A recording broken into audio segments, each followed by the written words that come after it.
भैया की ओर से जितना हमन गवैया वाले जा नहीं कुल छोटका लेके ढेर हुई है हेलो हरी भैया हम कब जितना लोग बैठे लोड़ा बहुत बहुत आभारी माने जा लेकिन ऐसे जो छिटिक के बैठे हुआ पहले से साइड में बहुत ज्यादा लोग तो ठीक पड़ी बड़ा बढ़िया बिहार सुने के मिले और ए समय लगन बारात बड़ी जोर शोर से तैयारी में है कोई के बारात जाए के देरी होत बा बिरैयन के दूर प्रोग्राम लिखल बा जाए के देरी होत बा हर भैया आज कहे निमंत्रण ना हो आज घर ही रह के जाए के हो हालो और सदानंद बाबू तो लागत बा कि सब नेता होता अब खत्म बा उनके कोनो नेता होता जाए जरूरत ना है इत्मीनान से बैठ गए हैं हाल ठीक मास्टर कुछ बजा लो समय की अभाव है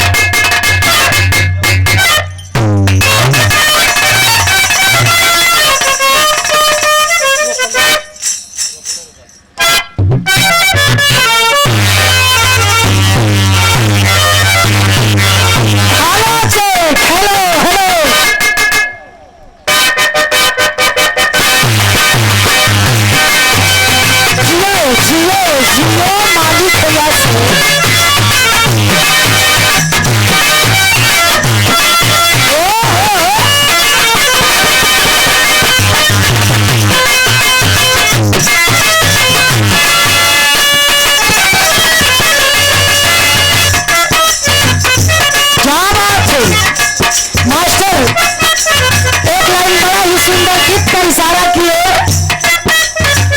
रोक ले रोका कि नहीं तो रोक ले रोका कि नहीं आखिया से मिले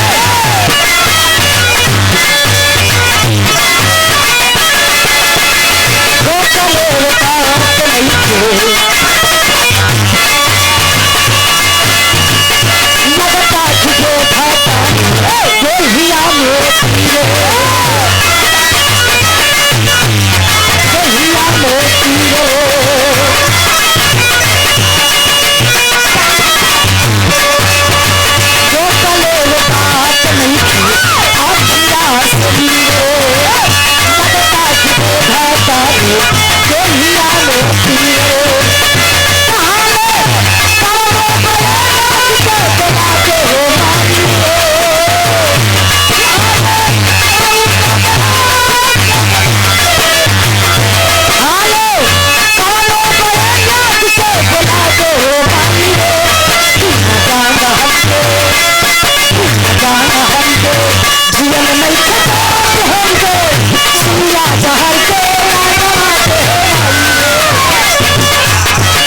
कह दिया तू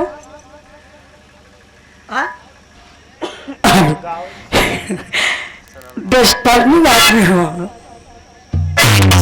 बनल मिजाज बिगाड़े हो ऐसे से कर मतलब कि बंद करते ही नहीं ना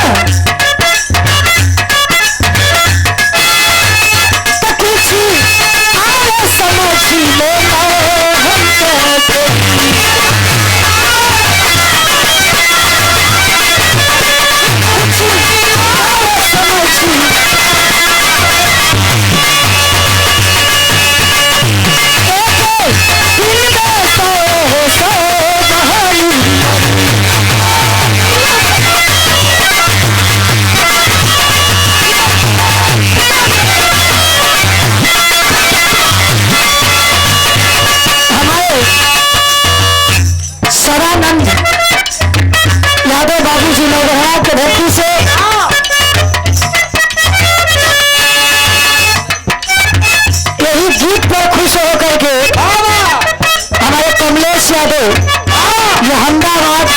से।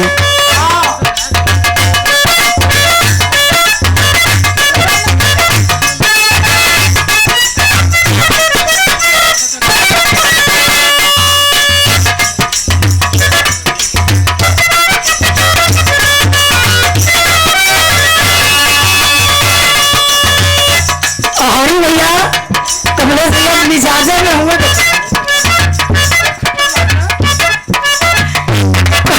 कहत हो कि खत्म हुआ सही कुल पैसा का करत हुआ लेकिन कमाई ना हो तो बैठा घरे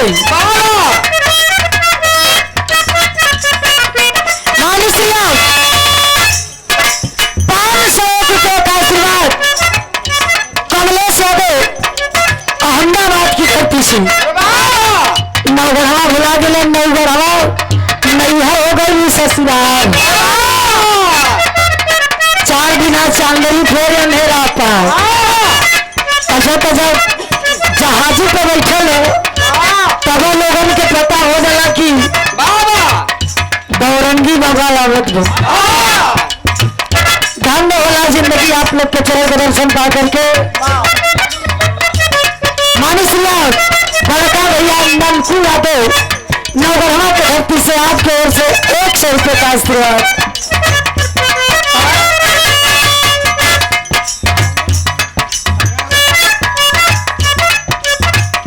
आप मानिस हमारे सदानंद बाबू सदानंद यादव नवगढ़ा के धरती से हरि भैया जे तने कई बतियाई वो तने कम हो। सदानंद बाबू का बात करते हैं उन्हें खत्म है चला हमन का मालिक खाली आपे बचल है। अब मलिकाना कुल तोहरे हाथे में हो चाहे तो हमन के डरा दो चाहे तो बैठा दो। आप मानी श्री हमारे सदानंद बाबू जी बड़ा ही सवेर दुलार प्यार मिलेगा आपकी ओर से 600 रुपये का पुरस्कार 500 601 रुपये का पुरस्कार न बल्कि हम मेरे आशीर्वाद मिले 100 से बात लेकिन प्राणाओं से भैया को नमस्कार सलाम हो।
समय की अभाव है। हरिराम भैया कैसन बिरहा सुनाही कि झटके में बिरहा भी समाप्त हो जाए हमन अगला प्रोग्राम भी पकड़ लेवल जाए।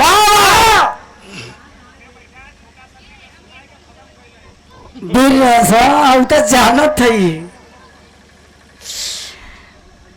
हेलो आइए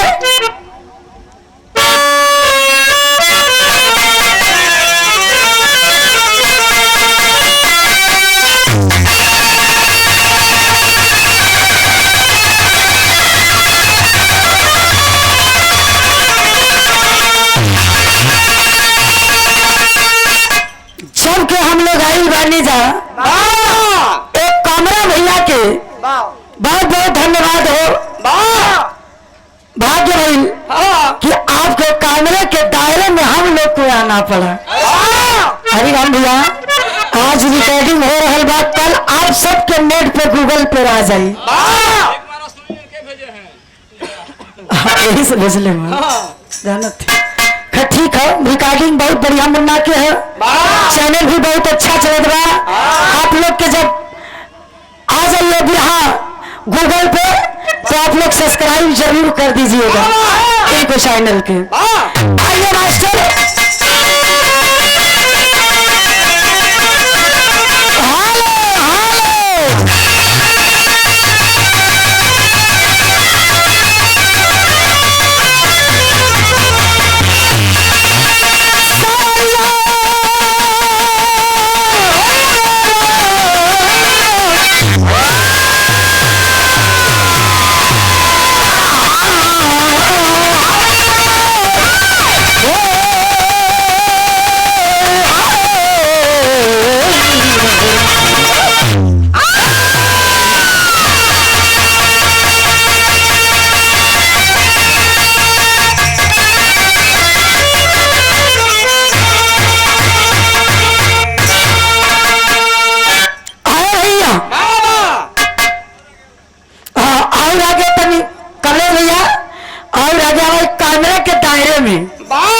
तब तक पता चली।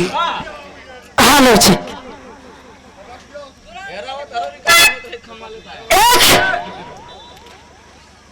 फौज की जिंदगी क्या होती है? हमारे हरिराम भैया सवाल किया कि फौजी बुढ़ा सुनाइएगा पूनम लगी। फौज की जिंदगी क्या होती है? फौज किसको कहते हैं? दुनिया में बस दुनिया लोग परेशान बा। एगो खेत में किसान और दूसरा सीमा पे जवान। ये तो बात है। हरी भैया वो फौजी के याद करा जे हमन के गावे के बतियावे के बोले के हंसे के जिंदगी दिलस। हम लोग खातिर लड़ गई मर गई शहीद हो गई। लेकिन एक कमलेश भैया खाली सीसीएम में भुलाइल मत रहो, तभी वो बीरवन के भी याद करा। मास्टर कभी ने 4 लाइन पन्ने पर फरिया के लिख दिया। आइए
आप लोग लहगर कैले हुआ अब फिर दोबारा हमके सोचे के न पहले कमिया देख लो बात हो के स्वयं जब गिलास तमाम लगा कैसे मना हुई सरानंद बाबू कैसे मना हुई?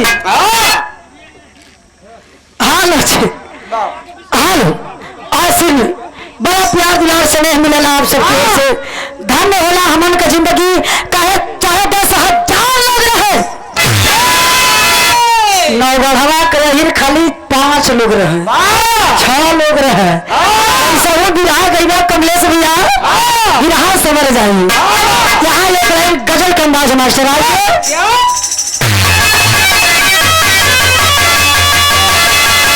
जियो जियो महावीर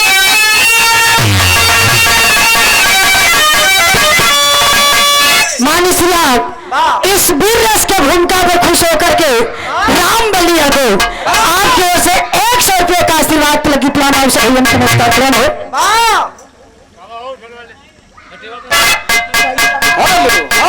देख लेना है मानी श्री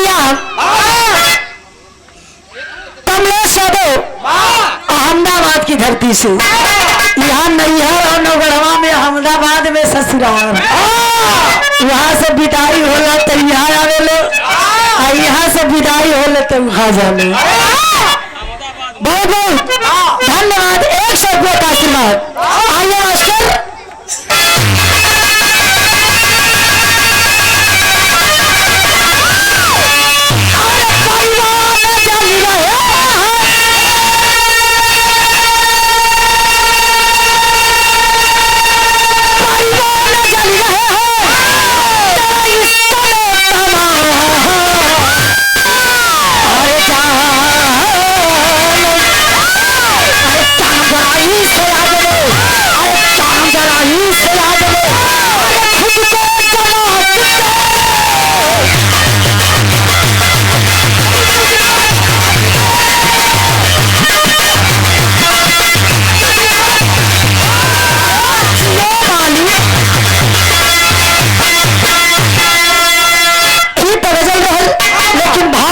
करिएगा। भाव कवि जी कितना सुंदर लिखे, क्या लिखे?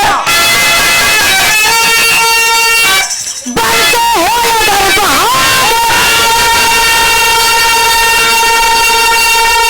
बनते हो अगर बहादुर, करते हो क्या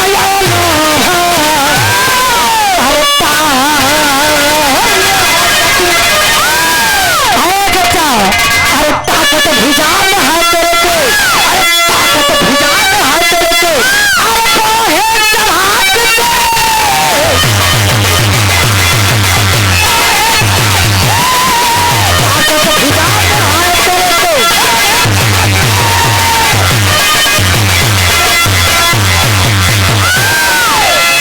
हंसत हुआ, हंस के झगड़ा मत लगी है।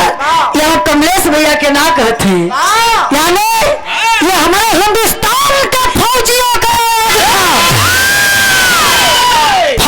का आवाज था इस पापी गद्दारों को। बनते हो अगर बहादुर, अरे करते हो क्या ऐलान, ताकत भुजा में हाथ तेरे पे बाहें चढ़ा के दे। यही से कहानी की शुरुआत हो गई। आइए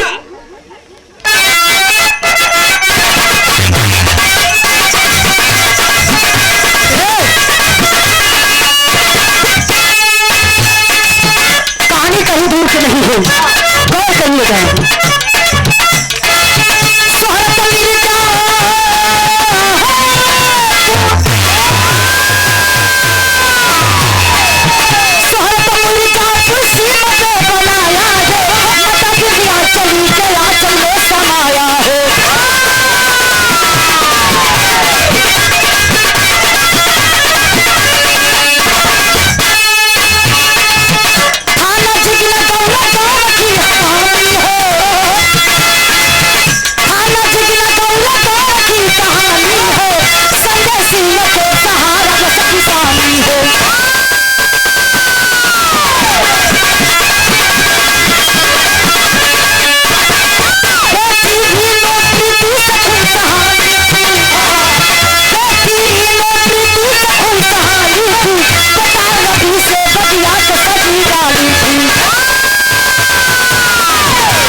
कहीं दूर की नहीं है।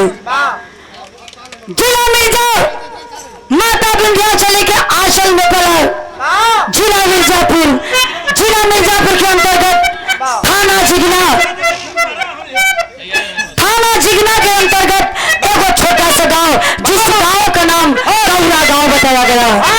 उसी गौरा गांव का रहने वाला जिसका नाम बताया गया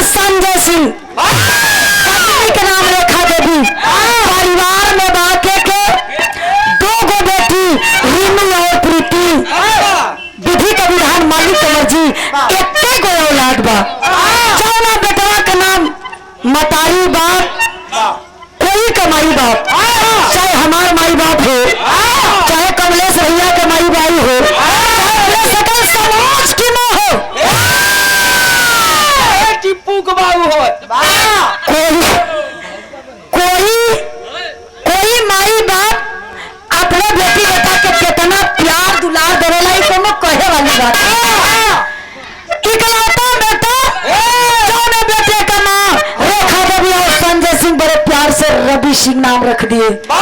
धीरे धीरे धीरे धीरे समय बीते लगल पंचो। रवि सिंह जब जवान हो गया, जवानी का तहलीस बनाया, पढ़ाई लिखाई में बड़ी होनहार बेटा है। भोरा भोरा दौड़ लगा के रियाज मारे।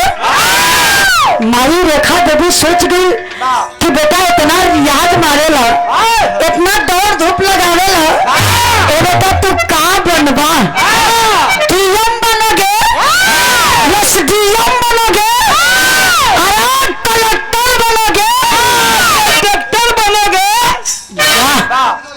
कंडक्टर बनोगी। इतना पढ़ा लिखा नौजवान अरे भैया कंडक्टरिया रह गई बा, लेकिन नौकरिया जायज ये सरकार में पढ़ा लिखन के हाथे में झाड़ू थमा दिए। योगी मोदी सफाई करनी में लग जाओ, ये नौकरिया जायज है कि कंडक्टरियों को नौकरी ना मिलत बा। अरे भैया अब तो माँ सवाल करती है बेटा से कि बेटा तुम क्या बनोगे। रवि सिंह सवाल किया कि माँ मैं पुलिस डीएम एसडीएम नहीं बनूंगा माँ, मैं कलेक्टर कंडक्टर नहीं बनूंगा। मेरा मन है, अंदर से सच्चाई दिल गवाही देता है, दिन चल के मैं फौजी जवान बनूंगा। अपनी ये पूरी जिंदगी भारत माँ के सेवा में समर्पित कर दूंगा। अरे बाबू आखिरकार 2017 में रुपया ने नाप जोख में जब एकदम फिट फाट हो गई। दुल्हा बाबू जब जवान एकदम फिट फाट हुई ड्यूटी अपने ड्यूटिया पर जब तैयारी के लिए वर्दी मिलल, वर्दी पहन के बेल्ट कस के टोपिया लगा के माई रेखा के देवी के सामने आके सैल्यूट मारा। जवान माई का करजवा हो गई। बार बेटा एक तो इकलौता लाल और दूसरा सीमा के जवान हो गए। माई के करेजा हिल गई। मार मतावी माई अपना बेटवा के विदा करत बा। क्या कहती है मास्टर?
हमारे पिता के समान बड़ा स्नेह दुलार प्यार मिलेला। कौने मोह माया में भुलाई नहिया बाबू। अब तो कुल खेतियों बाड़ी से फल गई। हाँ भाभी के बोले कि तू कब ले देखा तो ध्यान ना कब ले भाभी को देखा तो भाभी भाभी का भी अगर पाल लगी आप मानी सी हमारे पिता के समान सदा मन में दोनों बड़ा के धरती से 101 रुपये का आशीर्वाद के लगी प्राण हुई।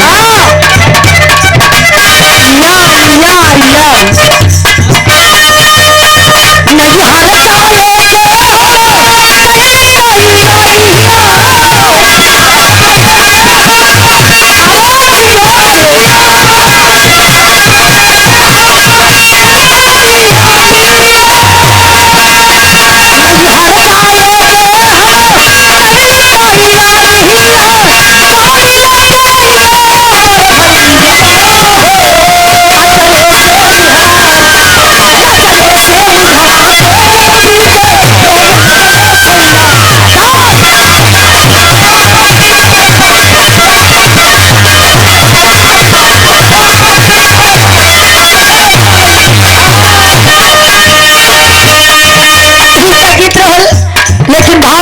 करेंगे।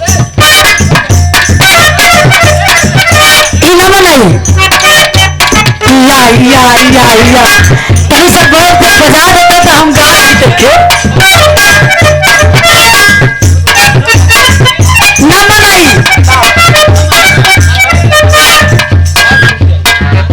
ऐसे मनाई सारे जहाँ पौधा नहीं सब बजाइए तब बनाई। हाँ से आसमानी सिंह कमलेश यादव अहमदाबाद की धरती से यही के दोहरावे के कर यही से बतौली की कोनो मेहरारू परेशान दे नहीं हारे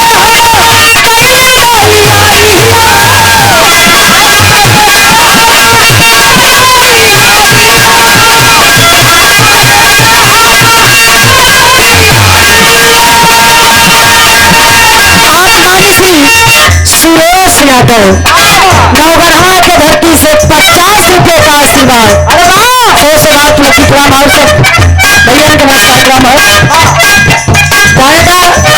अगर 500 लेके चले लेंगे यहाँ से ले दे तो 300 अपने खर्चा में लगा देना तो पूनम बाकी के 200 में गई है या तो जाके भौजाई से मिल के तैयार हालो हालो हालो नहीं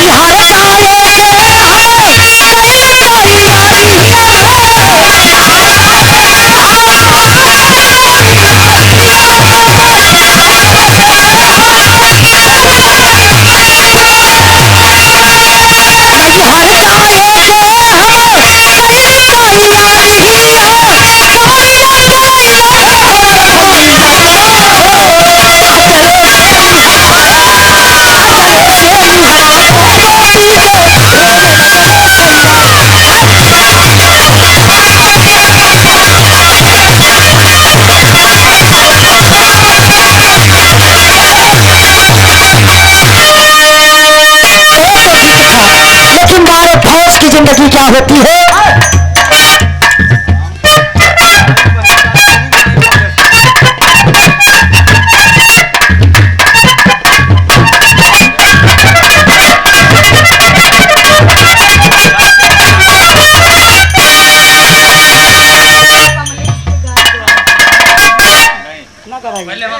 न गवाही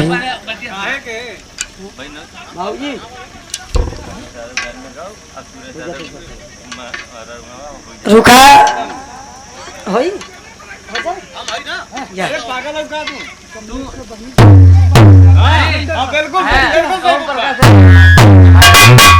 उखडंड के धरती से कमलेश के जीजा ए भैया प्रकाश यादव के बहनी के गाड़ी गवाए तू हाँ ये बेसी बतिया तू हालो छे अरे कमलेश भैया अब नैया बजिल बात है यार उखडंड से तो कमलेश के बहनी के गाड़ी गाए पूनम दादी ये ना मालूम है सुना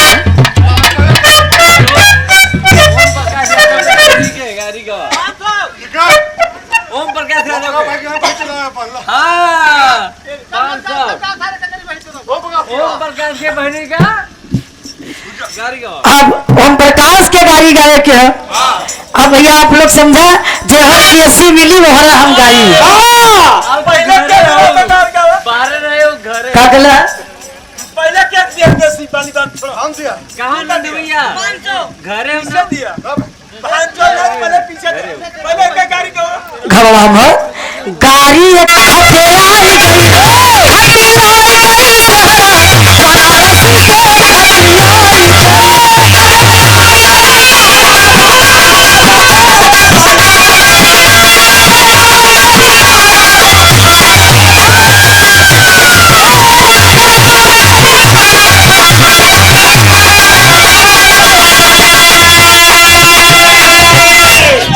हेलो जी हेलो हेलो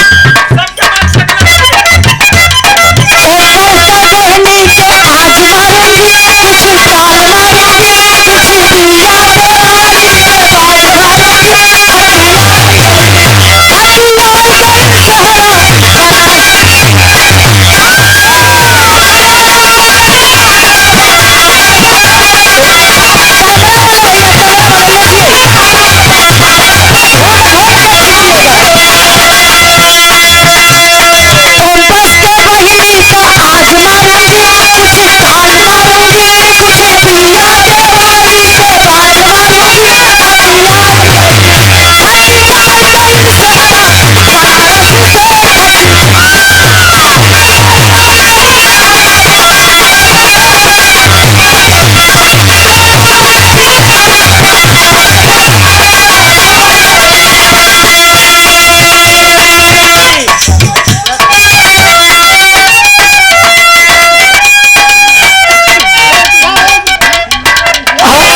कर दी यहाँ वो छोड़ो वहाँ मत जाओ। फुप्पा के गाड़ी को आए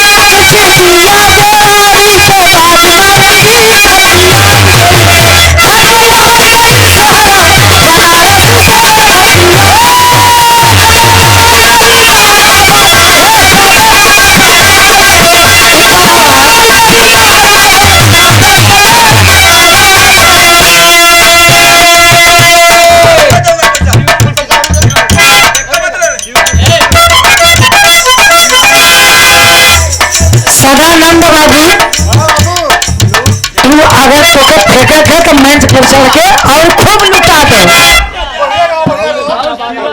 और गाड़िया गवा थे तो बढ़िया का गई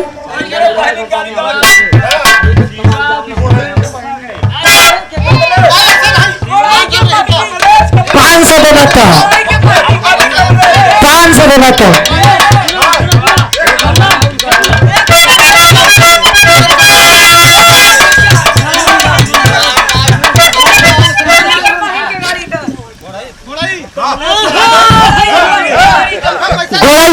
गोड़ाई रुका पैसा मिली तब गाई हाँ दा गोड़ाई के नाम पर आप भैया अब